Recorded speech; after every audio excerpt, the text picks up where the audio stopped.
Class, listen. Wala mag-iingay. May pupuntahan lang ako. Nakakaya sa kabilang section. Nagkakaintindihan? Ma'am, Liz, ako'y maiingay. O sige. O, 5 piso sa mga maiingay dyan, ha? Betro pa tayo dito, ha? Be, alam mo na yan, ha? O sige, be, ako bahala sa inyo. Ay, be, ito pala yung result ng exam mo. Ay, alabi, ilan ako? Ano yung score mo?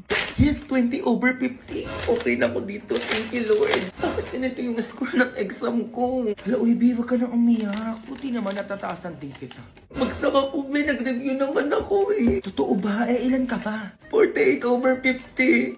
48, be? Okay lang yan, babawi na lang ako. Ikaw, ilan ka? Ay, wala, be. Oo, sakto lang. Ako na gumawa ng lahat. Nagawa pang mag-TikTok ng isa dyan. Ay, maingay kayo dyan, ha? Ano nangyari sa kanila doon? Nag-aaway ata. Don't blame us if you're suffering. Ay, sorry ha. Di ba pwedeng na-inspire na ako sa'yo kasi inako mo si Bogart dati? Hala, be, sabi ko na nga, be. Totoo nga yung chismis, be. Ay, be, chat ko sa GC natin. Excuse me? Eh, di dumaan ka. Piloto po! Sumbatero! Number 2! Mukhang kasino! Alam mo, dapat dyan kay Ashley, mag-Garnier Anti-Acne Serum. Bakit? Para no more bumps, pimples, and acne marks sa face niya. From breaking out to breaking free. Okay na yung pag-iingay nyo, Crystal, Ashley? Ha? O, naka 100 points kayo dito sa lista ko. Bayad niyo 500.